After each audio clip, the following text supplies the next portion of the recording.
Maya Rodriguez had always known she was different. Growing up in the rough neighborhoods of East Los Angeles, she learned early that survival meant being tougher than the circumstances, trying to break you. Her grandmother, Elena, a woman who had fled civil war in El Salvador with nothing but determination, raised Maya with an iron will wrapped in unconditional love. "Mija," Elena would say, watching young Maya practice the defensive moves she'd learned from community center classes. "Strength isn't about how hard you can hit. It's about how many times you can get back up." Maya's childhood was a masterclass in resilience. When other kids were playing with dolls, she was learning to fix car engines with her uncle Roberto, a former mechanic who taught her that understanding how things work gave you power over them. When her classmates were gossiping about celebrities, Maya was reading military strategy books borrowed from the local library. Fascinated by stories of underdogs who outsmarted larger forces, the military had been calling to Maya since she was 15, not because she craved violence or conflict, but because she understood that some people dedicated their lives to protecting others. She saw it in her neighborhood, where good people lived in fear while those who chose violence seemed to control everything. The uniform represented something Maya desperately wanted to be part of, a force for protection rather than destruction. Her path to enlistment wasn't smooth. Maya's mother, Carmen, worked 3 jobs just to keep their small apartment and put food on the table. The idea of her daughter joining the military terrified Carmen, who had seen too many young people from their neighborhood leave and never return the same.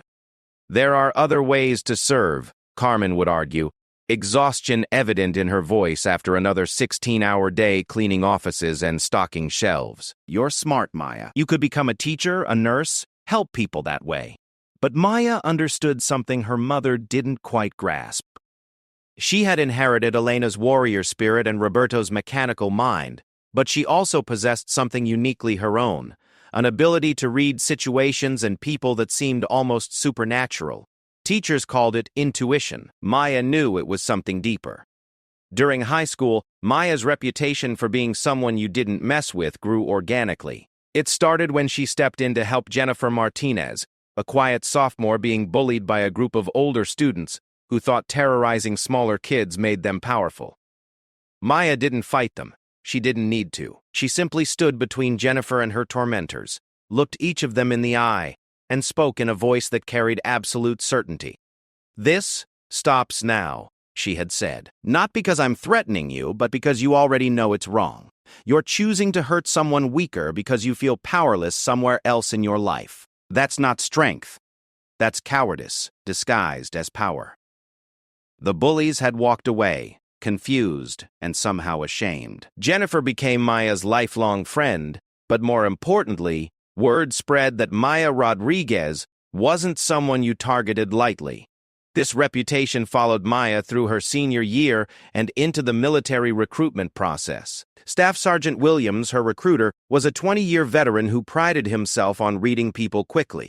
He'd met thousands of potential soldiers, but Maya presented something unusual. "Most kids your age come in here either running from something or running to something," he told her during their 3rd meeting. "You're different. You're walking toward something you understand, but others don't see yet." Maya's military aptitude tests revealed what those close to her had always suspected. She possessed an exceptional combination of physical capability, intellectual sharpness, and emotional intelligence. Her scores qualified her for multiple specialized programs, but Maya chose military police. She wanted to be where the action was, where split-second decisions could mean the difference between safety and chaos.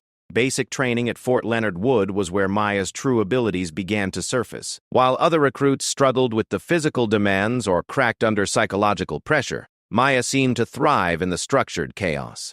Her drill sergeants noticed that she naturally became the person others looked to during stressful situations, not because she was the loudest or most aggressive, but because she remained calm when everything else was falling apart. "Rodriguez has something you can't teach," Drill Sergeant Martinez confided to his colleague after watching Maya lead her squad through a particularly challenging exercise. "She sees 3 moves ahead while everyone else is still figuring out the current situation." Maya's specialty training in military police procedures revealed another dimension of her capabilities. She excelled in de-escalation techniques, learning to read body language and vocal patterns that revealed when situations were about to turn dangerous.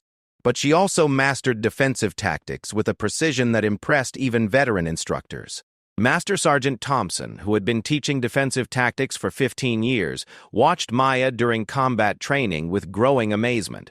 She moved with an economy of motion that suggested she understood fighting not as chaos, but as a complex dance where every movement had purpose. Most people fight with emotion, he explained to Maya during individual coaching. That's rare, and it's dangerous.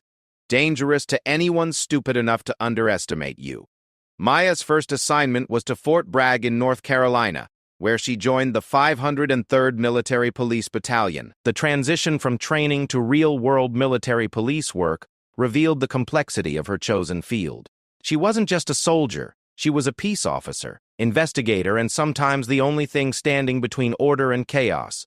Her commanding officer, Captain Sarah Mitchell, was a 12-year veteran who had served in Iraq and Afghanistan. Mitchell recognized in Maya the qualities that made exceptional military police officers: the ability to project authority without aggression, to assess threats accurately, and to make decisions quickly under pressure. Military police work isn't about being the toughest person in the room, Mitchell explained during Maya's orientation. It's about being the smartest person in the room who can also handle herself if intelligence isn't enough. Maya's early assignments were routine: gate security, traffic stops, minor disciplinary issues. But even in these mundane tasks, her colleagues began to notice something special about how she operated. She could diffuse tense situations with a look, get information from uncooperative subjects through conversation rather than intimidation, and somehow always seemed to know when something was about to go wrong. Private Johnson, who worked several shifts with Maya, described her approach. Rodriguez doesn't just see what's happening. She sees what's about to happen. It's like she can read the room 2 minutes into the future. Maya's reputation within the battalion grew quietly but steadily. She wasn't flashy or self-promoting, but word spread that when things got complicated, you wanted Rodriguez on your team. Her superiors began giving her more challenging assignments, and Maya approached each one with the same methodical preparation that had characterized everything she'd done since childhood. The assignment that would change everything came on a Tuesday morning in March. Captain Mitchell called Maya into her office with an expression that suggested something significant was developing. "Rodriguez, I'm assigning you to a special detail," Mitchell began, her tone serious. "We've had reports of suspicious activity in the industrial area off base. Intelligence suggests possible smuggling operations, maybe weapons trafficking. I want you to go undercover, assess the situation, and report back." Maya accepted the assignment without hesitation, but she also understood its implications. This wasn't routine military police work. This was potentially dangerous intelligence gathering that would test every skill she had developed. Her preparation for the undercover assignment was thorough and methodical. Maya studied the area, researched the businesses and people involved, and developed a cover story that would allow her to observe without raising suspicion. She would pose as a mechanic looking for work, using the skills her uncle Roberto had taught her years earlier. The night before beginning the assignment, Maya sat in her quarters reviewing her preparations. She thought about her grandmother Elena's words about getting back up, about her mother's fears, about Staff Sergeant Williams' observation that she was walking towards something others couldn't see. Maya understood that tomorrow would likely test everything she had learned about reading situations, making quick decisions, and protecting herself and others. She felt ready, but she also felt the weight of responsibility. Military police officers didn't have the luxury of being wrong when it mattered. As she prepared for sleep, Maya reviewed the defensive tactics that had become second nature, the de-escalation techniques she had mastered, and the split-second decision-making process that could mean the difference between success and failure. She didn't know that within 48 hours, she would need every single skill she had ever learned, and that her ability to read situations and react instantly would be tested in ways that would surprise even her. The industrial area where Maya would begin her undercover work was a maze of warehouses, repair shops, and small businesses that operated in the gray areas between legitimate commerce and criminal activity. It was exactly the kind of environment where someone could disappear if they made the wrong enemies or discovered the wrong secrets. Maya fell asleep thinking about her grandmother's words, unaware that very soon she would prove that some people are impossible to break, no matter how carefully their enemies plan their attacks. Maya's first week working undercover at Rodriguez Auto Repair went exactly as planned. The irony of using a variation of her real surname wasn't lost on her, but it provided the perfect cover. She had approached the shop owner, Miguel Santos, with her genuine mechanical skills and a story about being between jobs after leaving the military. Miguel was a weathered man in his 50s who had built his business from nothing over 20 years. He needed reliable help, and Maya's knowledge of engines and electrical systems impressed him immediately. What Miguel didn't know was that Maya's real expertise lay in reading people, and she could tell within hours that he was struggling with something beyond normal business pressures. The shop operated legitimately during regular hours, servicing vehicles for local residents and small businesses. But Maya noticed patterns that suggested additional activity. Certain vehicles arrived after closing time, staying overnight, and leaving before the shop officially opened. These weren't customer cars. They were expensive SUVs and sedans that seemed out of place in this working-class neighborhood. Maya's military police training had taught her to observe without appearing to watch, to notice details that others missed. She documented license plates, arrival and departure times, and the behavior of people associated with these mysterious vehicles. Her handler, Agent Collins from Military Intelligence, received regular reports through secure channels, but Maya was careful not to communicate anything that might compromise her position. After 10 days, Maya had identified the key players in what appeared to be a sophisticated smuggling operation. The leader was Viktor Petrov, a man who claimed to be an import/export but clearly dealt in more than legitimate merchandise. His lieutenant was Carlos Mendez, whose job seemed to be intimidating anyone who asked too many questions. Maya's mechanical work gave her access to the vehicles, where she discovered hidden compartments sophisticated enough to fool casual inspection, but obvious to someone who understood how cars were actually constructed. The operation was moving weapons, drugs, and what appeared to be stolen military equipment through a network that stretched from Mexico to Canada. The breakthrough came when Maya overheard a conversation between Petrov and Mendez about a major shipment scheduled for the following Thursday. They spoke in a mixture of English and Russian, not knowing that Maya had studied languages as part of her intelligence training and understood enough to grasp the scope of what they were planning. "This shipment is worth more than everything we've moved this year combined," Petrov said in Russian. "If anything goes wrong, we lose everything. The military equipment alone could put us away for life." Maya realized she was witnessing the planning stages of what might be the largest weapons theft in regional history.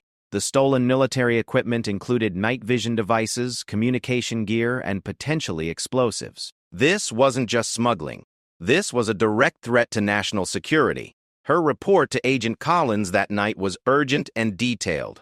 Maya recommended immediate action to intercept the shipment, but Collins had different orders from higher up the chain of command. "We need more intelligence," Collins explained during their coded conversation. "This organization is bigger than what you're seeing. We need to identify all the players before we move, or we'll just catch the small fish while the leaders disappear." Maya understood the logic, but her instincts told her that waiting was dangerous. She had observed Petrov and Mendez carefully, and both men were becoming increasingly paranoid about security. They had started asking questions about the new mechanic, wondering why someone with her obvious skills was working for such modest wages. Tuesday morning brought the first sign that Maya's cover might be compromised. Carlos Mendez arrived at the shop earlier than usual and spent considerable time watching Maya work. His attention wasn't casual interest, it was evaluation, as if he was trying to determine whether she posed a threat. Maya continued her work normally, but she recognized the change in dynamics. Her training had prepared her for this possibility. When an undercover operation began to unravel, the key was remaining calm while preparing for multiple scenarios, including immediate extraction. Miguel Santos approached her during lunch break with an expression that mixed concern and fear. "Maya, I need to tell you something," he said quietly, glancing around to ensure they weren't being overheard. "These people you've been working around, they're dangerous." Carlos was asking questions about you this morning. Personal questions. Maya thanked Miguel for the warning while maintaining her cover story, but she understood the implications. Carlos Mendez wasn't just curious, he was conducting a background investigation. If he discovered that Maya Rodriguez, the mechanic, didn't exist beyond 2 weeks ago, her situation would become critical very quickly. That afternoon, Maya noticed additional surveillance. A car that hadn't been there before was parked across the street with a clear view of the shop. The driver changed twice during her shift, but the vehicle remained constant. This wasn't casual observation. This was professional surveillance, suggesting that Petrov's organization had resources and capabilities beyond what she had initially assessed. Maya's evening report to Agent Collins was urgent. "My position is compromised. They're conducting active surveillance and investigation. I recommend immediate extraction and moving on the shipment with current intelligence." Collins' response was frustrating but not surprising. "Maintain position for 48 more hours. We're close to identifying the source inside military logistics. This operation could compromise ongoing national security investigations." Maya understood the bigger picture, but she also understood that her immediate safety was becoming secondary to broader intelligence objectives. This wasn't unusual in undercover work, but it meant she needed to prepare for the possibility that extraction might not be available when she needed it. Wednesday began with an atmosphere of increased tension at the shop. Viktor Petrov arrived earlier than usual and spent considerable time in private conversation with Carlos Mendez. Their body language suggested serious discussion about a problem that needed immediate solution. Maya continued her mechanical work while observing their interactions through peripheral vision and reflected surfaces. Her training in reading body language told her that these men had reached some kind of decision, and that decision likely involved her. The confirmation came during lunch when Miguel Santos approached her with obvious nervousness. "Maya, I think you should leave early today. Maybe don't come back tomorrow. These guys are planning something, and I'm worried about your safety." Maya appreciated Miguel's concern, but leaving would confirm any suspicions they might have about her real identity. Instead, she thanked him and suggested that if he was concerned about his own safety, he might want to take a few days off to visit family. Miguel's eyes widened with understanding. "You're not really just a mechanic, are you?" Maya looked at him directly. "I'm someone who tries to stop bad people from hurting good people. Right now, the best thing you can do is trust me and stay away from here for a few days." Miguel nodded and quietly gathered his personal belongings. Maya watched him leave, knowing she had probably saved his life, but also knowing she was now completely alone in hostile territory. The afternoon brought escalating signs that Petrov and Mendez were preparing to act. Additional vehicles arrived with men Maya hadn't seen before. These weren't local criminals. They moved with the discipline and coordination of military or paramilitary personnel. Maya's training kicked into high gear. She began what her instructors had called battlefield preparation, mentally cataloging every potential weapon, exit route, and defensive position in her immediate environment. The shop's layout, which she had studied casually for weeks, now became a tactical map in her mind. Her final report to Agent Collins was transmitted using emergency protocols. Position completely compromised. Multiple armed hostiles on site. Immediate extraction required or authorization to break cover and neutralize. Collins's response came an hour later. Extraction not possible. Maintain cover. Reinforcement en route, but minimum 6 hours. Maya understood what this meant. She was on her own until at least midnight, possibly longer. 6 hours was an eternity when dealing with people who suspected you were an undercover military police officer investigating their criminal operation. As evening approached, the shop's normal closing time passed without the usual departure of legitimate customers. Instead, Maya found herself alone in the building with Viktor Petrov, Carlos Mendez, and 3 men whose presence transformed the familiar workspace into something far more dangerous. Petrov approached Maya as she was cleaning her tools, his expression no longer showing any pretense of normal business interaction. "Maya, we need to talk." Maya continued her work normally while assessing the tactical situation.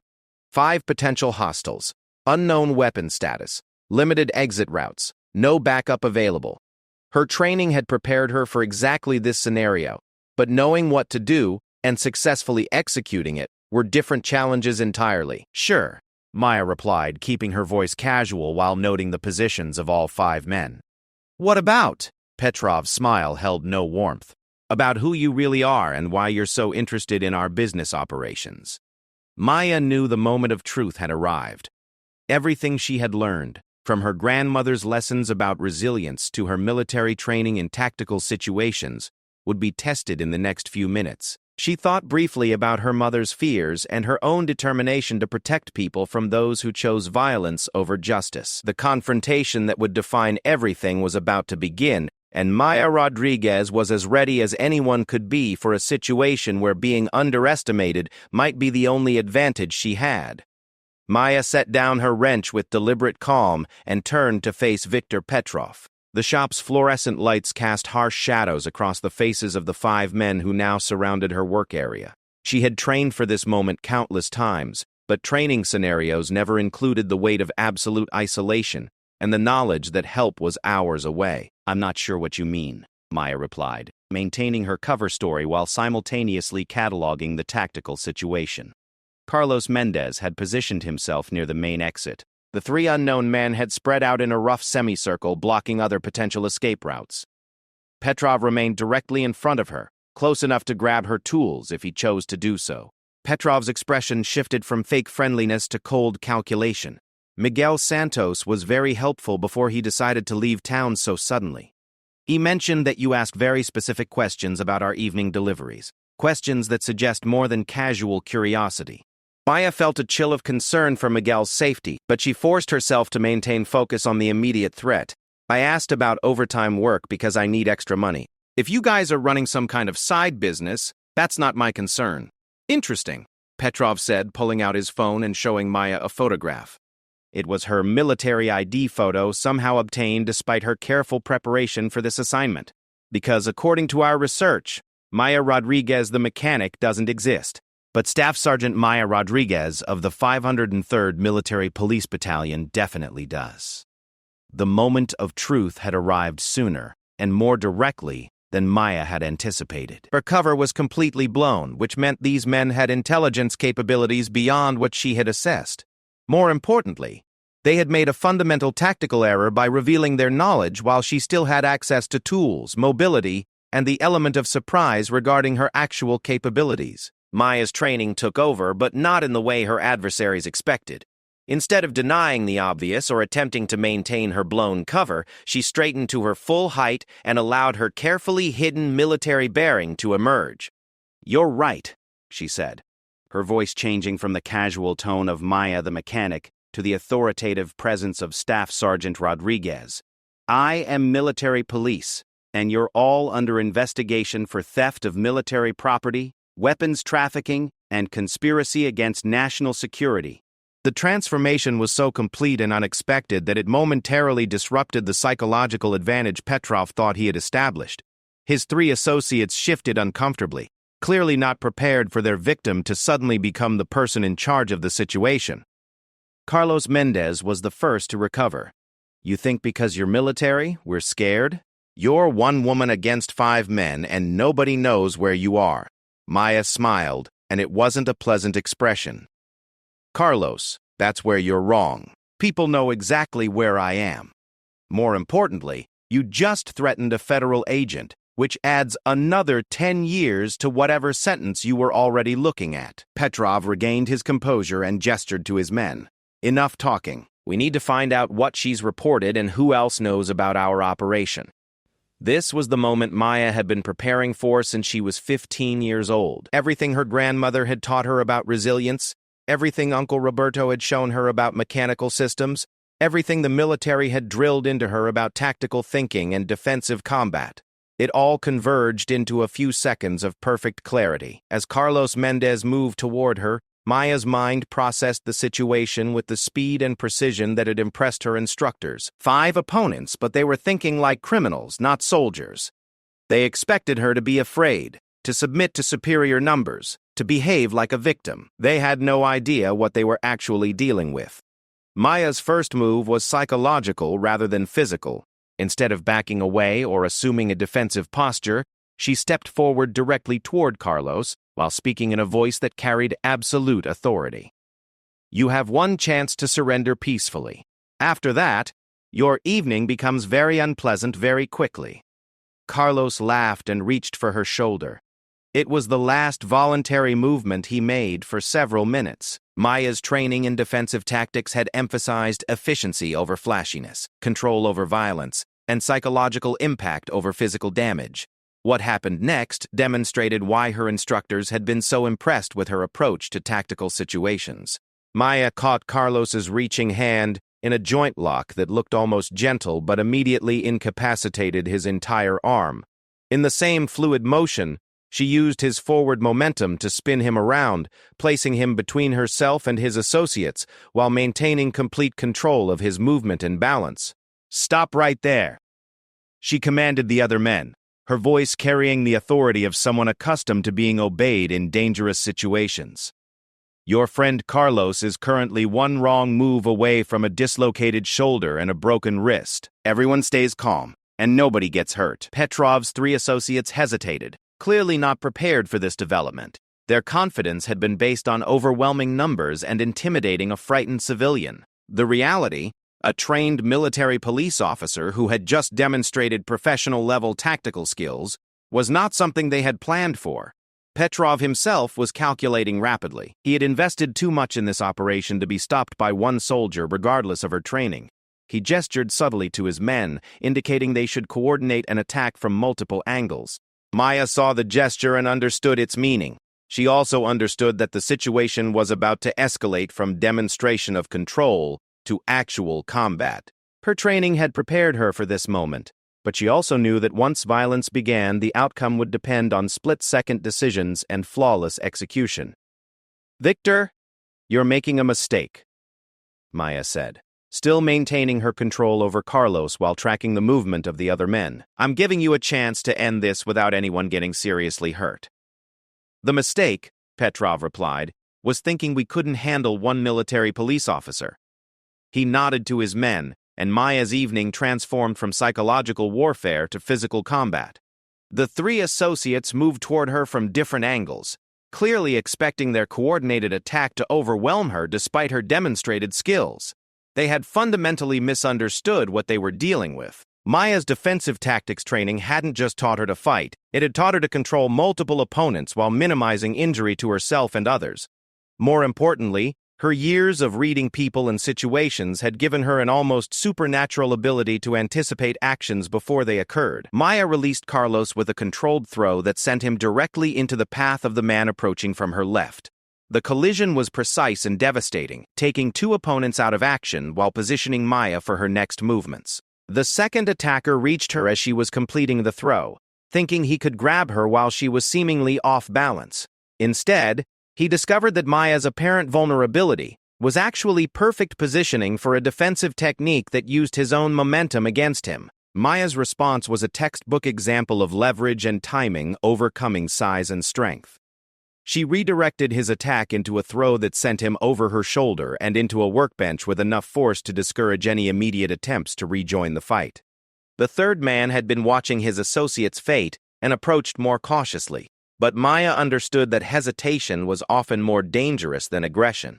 Uncertain opponents made unpredictable decisions, and unpredictability could be deadly in close combat. Instead of waiting for his attack, Maya took the initiative. She moved toward him with the same confidence she had shown Carlos, but this time her approach was purely tactical.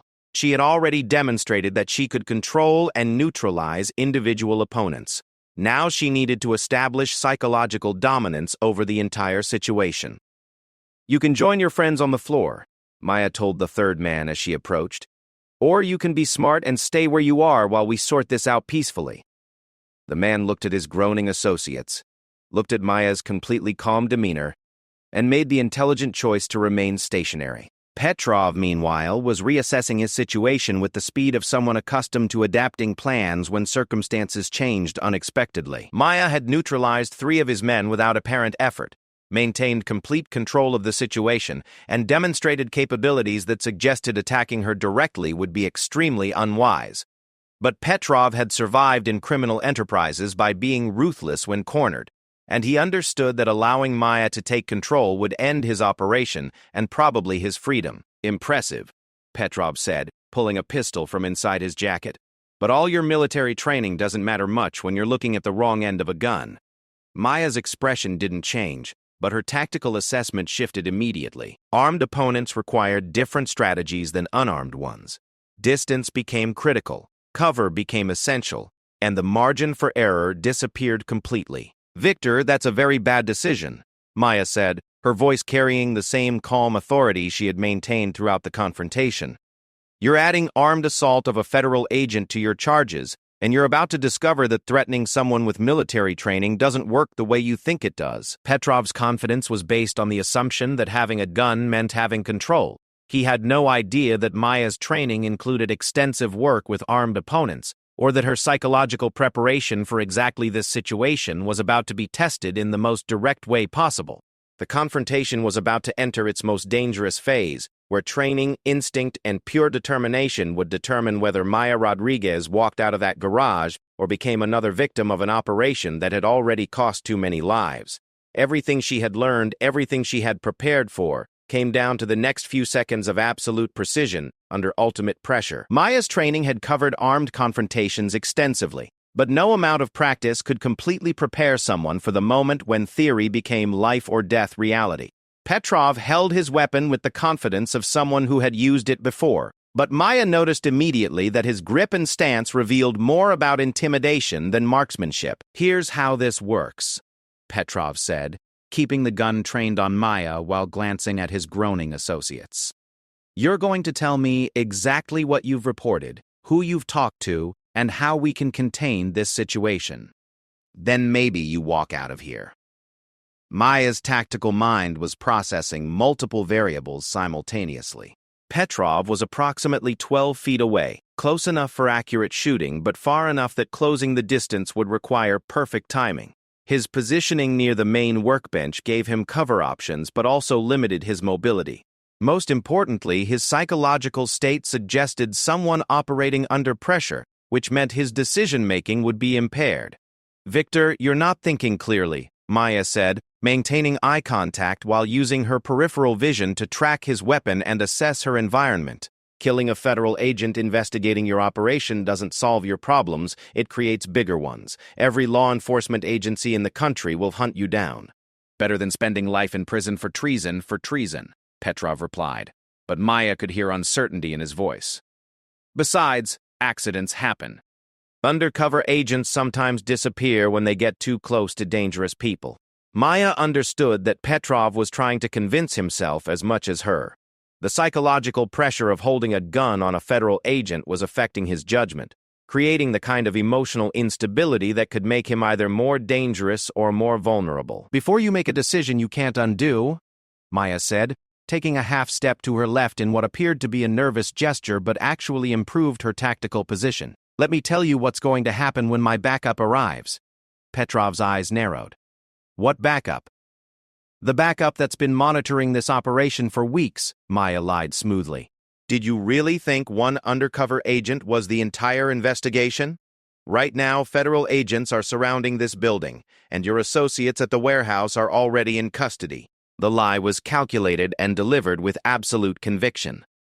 Maya's training in interrogation techniques had taught her that people under stress were vulnerable to information that confirmed their existing fears. Petrov had been operating with increasing paranoia, which meant he was predisposed to believe that his security had been compromised. Petrov's gun hand wavered slightly as he processed this information. Maya saw the moment of doubt and understood that psychological warfare was more effective than physical force when dealing with armed opponents. The key was maintaining pressure while creating opportunities for tactical advantage. "You're lying," Petrov said, but his voice carried less conviction than his words suggested. "Am I?" Maya replied. "How do you think I got your real identity? Viktor Dmitry Petrov, former Spetsnaz, dishonorably discharged for arms dealing in Chechnya. How do you think I know about your accounts in Cyprus and your girlfriend Anna Volkov in Brighton Beach?" Maya was combining known intelligence with educated guesses, delivered with the confidence of someone reciting established facts. The technique was designed to create the impression that her investigation was far more advanced than Petrov had realized. The effect was immediate and dramatic. Petrov's tactical advantage with the gun was being neutralized by the psychological pressure of believing his entire operation was already compromised. His hand trembled slightly, and Maya saw the opportunity she had been creating. "Last chance, Victor," Maya said, taking another small step that positioned her behind a large toolbox while appearing to be a nervous gesture. "Surrender now, cooperate with the investigation, and maybe you can negotiate something less than life imprisonment." Petrov's response was predictable but wrong. Instead of considering surrender, he allowed fear and desperation to drive his decision-making. "I'm not going to prison because of some military police officer who got lucky." Maya saw the change in his expression that indicated he had decided to shoot. Her training kicked in with the precision and speed that had impressed her instructors throughout her military career. She didn't think about her next actions. She simply executed movements that had been drilled into muscle memory through thousands of hours of practice. Maya dove behind the toolbox as Petrov's gun fired, the sound deafeningly loud in the enclosed space. The bullet struck the concrete wall where she had been standing, sending chips of masonry flying through the air. But Maya was already in motion, using the cover of the toolbox to position herself for a counterattack. Petrov's first shot had revealed his location precisely, and Maya's training had taught her that most people needed a moment to acquire a new target after their first shot missed. She used that moment to implement a tactical maneuver that would have been impossible without her specific combination of military training and mechanical knowledge. Maya grabbed a heavy wrench from the toolbox and threw it not at Petrov, but at the main electrical switch that controlled the shop's lighting. The wrench struck the switch with perfect accuracy, plunging the entire space into darkness except for the dim light filtering through the windows from the street. Petrov's second shot was wild, fired in the general direction of where Maya had been before the lights went out. The muzzle flash provided Maya with his exact location while temporarily destroying his night vision. Maya's training had included extensive work in low-light conditions, giving her a significant tactical advantage.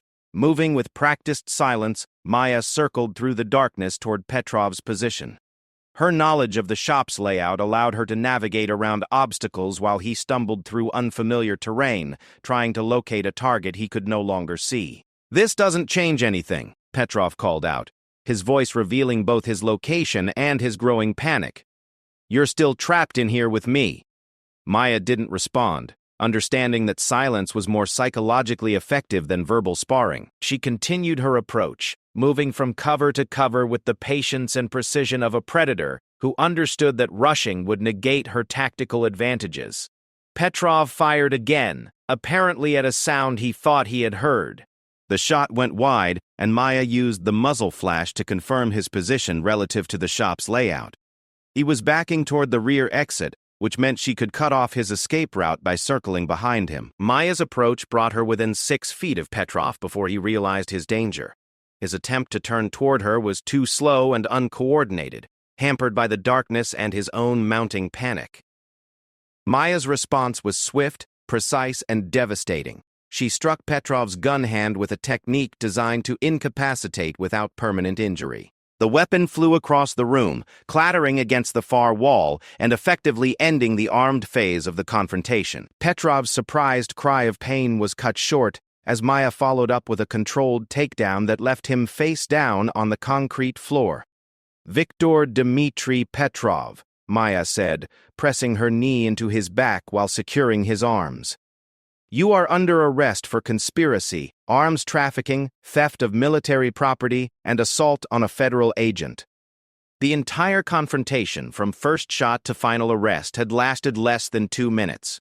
Maya's training, preparation, and tactical thinking had overcome superior numbers and weapons through superior execution and psychological warfare. As she secured Petrov with zip-tie restraints from her gear, Maya checked on his associates. 2 were unconscious but breathing normally. Carlos was awake but disoriented, and the third man who had chosen not to fight was still standing exactly where she had left him, clearly having no intention of interfering with her arrest procedures.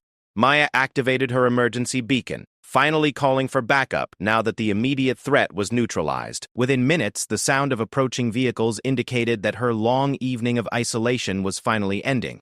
Agent Collins arrived with the federal response team, finding Maya calmly guarding 5 subdued suspects in a garage that looked like a training scenario for tactical operations.